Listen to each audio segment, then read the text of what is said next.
Джазиза, принцесса джаза, восточная дива, Шахерезада у рояля. Так во всем мире называют джазовую пианистку и композитора, народную артистку Азербайджана, дочь великого Вагифа Мустафазаде Азизу Мустафазаде. Ее творчество – смесь классики, джаза и азербайджанских народных мотивов. Азиза выступала с музыкантами мирового масштаба – Джон Патитучи, Дэйв Вейкл, Билл Эванс, Умар Хаким, Бобби Макферрин и другими. Ее имя входит во всемирную энциклопедию джаза. Азизе удалось опровергнуть расхожее мнение, что природа отдыхает на детях гениев. Азиза родилась в семье музыкантов. Ее отец, пианист и композитор Вагиф Мустафазаде, стал известным благодаря созданию сплава джаза и традиционной азербайджанской музыки, известной также как мугам. Ее мать, Эльза Мустафазаде, получила классическое образование оперной певицы в Грузии. Всем, чего я добилась на сегодняшний день, обязана моему отцу. Для меня папа никогда не умирал, он просто оставил эту землю. Несмотря на то, что после кончины прошло много лет, его дух всегда со мной. Независимо от того, где я, он около меня. С одной стороны, мне грустно осознавать его физическое отсутствие, но с другой стороны, я знаю, что Отец помогает мне с небес. Я еще ощущаю его энергию, окружающую меня. Каждый раз на своих концертах я реально чувствую присутствие Отца. Я даже могу протянуть руку и прикоснуться к нему. Настоящий герой погибает в бою. Народ рано или поздно все же начинает его ценить. Народ всегда любил Вагифа Мустафазаде. Ну, что поделать, судьба обошлась с ним сурово. Но он, хотя и частично, все же занял достойное место. Людей-новаторов, чьи сердца бьются настоящим творчеством, не всегда ценят и воспринимают своевременно. Но, несмотря на это, творческий деятель не ломается. Не случайно мой отец скончался на сцене. На протяжении истории отношение к необычайно талантливым людям было неоднозначным. Бах, Моцарт, Шопен тоже были теми личностями своей эпохи, которых не воспринимали. Такие люди всегда страдали, и по этой причине они раньше времени покидали этот мир. Так сказала Азиза в одном из интервью. Еще цитата. «Я вспоминаю слова отца, сказанные маме. Эльза, скоро я уйду из этого мира. Мне осталось мало времени. Но у нас есть Азиза, которая сделает то, чего я не успел». Мистика как раз в том, что Вагиф Мустафазаде скончался от сердечного приступа в Ташкенте на сцене во время исполнения композиции «В ожидании Азизы». Ему было 39 лет. Мать Азизы завершила музыкальную карьеру и полностью погрузилась в развитие музыкального таланта девочки. Она стала ее личным менеджером и консультантом. В 1986 году Азиза стала победительницей конкурса пианистов имени Телониуса Монка в Вашингтоне. Победу ей принесло исполнение некоторых пьес Монка, аранжированных в собственном стиле с элементами мугама. Приблизительно в этот же период она вместе с матерью переехала в Германию.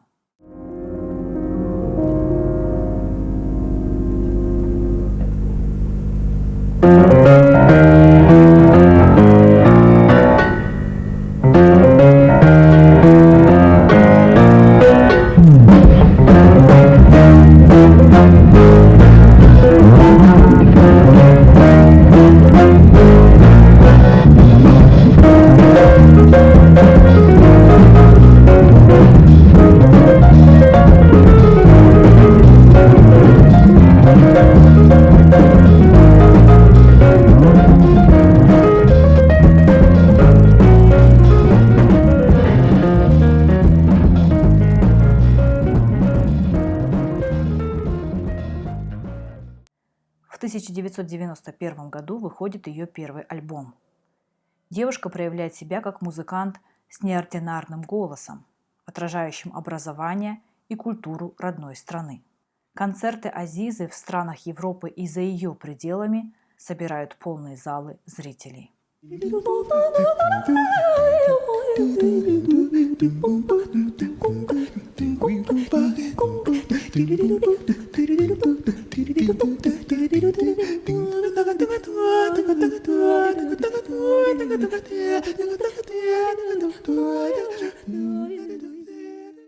Двадцать 7 мая 2018 года по распоряжению президента Азербайджана Ильхама Алиева за заслуги в развитии азербайджанской культуры Азиза Мустафазаде была удостоена звания народной артистки Азербайджана. Ее имя вместе с именем отца включено во Всемирную энциклопедию джаза, составленную еще в 90-х годах в США. А также после концерта в далеком 1997 году в Queen Elizabeth Hall она была удостоена титула королевы джаза. Сейчас пианистка и певица продолжает заниматься любимым делом.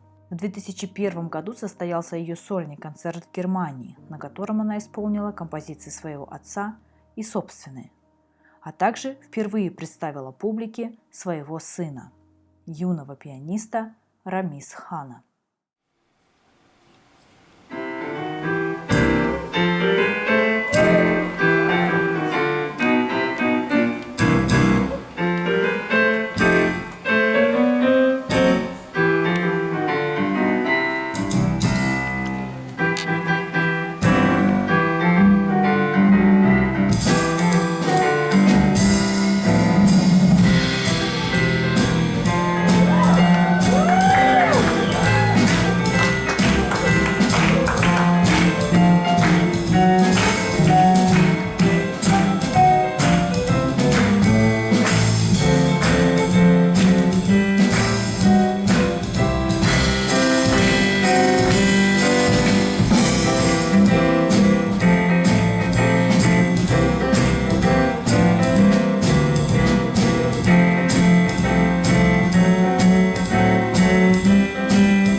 Далее я бы хотела процитировать некоторые мысли Азизы из ее интервью. Вам было 15 лет, когда умер ваш отец. Каким вы его запомнили? Солнечным, добрейшим человеком, в чем-то очень наивным, чем, к сожалению, некоторые пользовались. Честность, наверное, была его отличительной чертой. Я часто представляю, как бы он творил за роялем. Но, к сожалению, произошло то, что произошло. Много раз мне говорили: ваш отец уступил место вам. Отвечаю, что я бы сама хотела уступить ему место, если бы это было возможно. Но недаром отец написал пьесу «От судьбы не уйдешь». Имя Вагифа Мустафа-Заде вошло во Всемирную энциклопедию джаза, но ни для кого не секрет, что на родине его не ценили при жизни. Как сказала Фаина Раневская, чтобы оценили творчество, личность, надо обязательно умереть. Но еще когда в далеком 1978 году мой отец представлял джазовое искусство СССР до фестиваля джаза в Монако и занял там первое место, еще тогда знаменитый темнокожий трубач Дизи Гиллеспи сказал: «Музыка Вагифа с другой планеты. Это музыка будущего». Время не лечит. Никогда душевная рана, вот кровь, которая из раны душевной течет, она никогда не сворачивается. Не происходит этого тромба, говорят на таком вот медицинском языке. Она всегда кровоточит. Еще из интервью. Как думаете, вы оправдали его ожидания? Азиза ответила так. Не знаю, надеюсь. Я собой недовольна. Надо дальше работать над собой. Второго Вагифа больше не будет. Я не претендую на его место. Мой сын сейчас тоже играет на рояле. Он даже 2 раза выступал со мной на одной сцене. Это было его желанием. В Германии у нас 2 рояля, и его любимое занятие – играть со мной в 4 руки. Еще цитата из интервью. Вы тоже покинули Азербайджан, потому что вас в свое время здесь не оценили? Да нет, не из-за этого, у меня были свои причины. Во-первых, это судьба. А во-вторых, я никогда не прерывала связи со своей родиной, с Азербайджаном. Вы знаете, если бы я осталась в Азербайджане, преподавала бы музыку, иногда выступала. И что? И все осталось бы в рамках одной страны. Я чувствовала в себе потенциал, и судьба предоставила мне возможность развернуться в полной мере. И потом, чтобы пропагандировать мугам, культуру Азербайджана, надо было часто выступать, разъезжать по странам, давать концерты. Из Европы, согласитесь, в то время это было делать легче. Моя бабушка, святая Матрона, родом из Кутаиси, продолжает Азиза.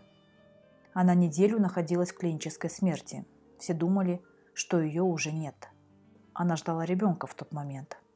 Проспала она 7 дней и, проснувшись, рассказала о том, что во сне видела самого Всевышнего, заявив, что там было хорошо, светло, море любви и спокойствия. Она попросила остаться, но получила от Всевышнего ответ: «Не сейчас. Тебе надо вырастить своих и не своих детей. Через 33 года ты будешь рядом со мной». Ровно через 33 года ее не стало. Также как-то в интервью Азиза рассказала о своем даре предвидения. Цитирую. «Страшно вспоминать. Это было 11 сентября. Но я не видела эти башни-близнецы. Я видела наполовину черное небо, наполовину голубое. Знала, что что-то произойдет. Я находилась с мамой по дороге домой и каким-то образом выехала на трассу против движения. Это происходило во Франкфурте. Не знаю, как описать то, что со мной произошло. На долю секунды я будто куда-то переместилась и вернулась обратно.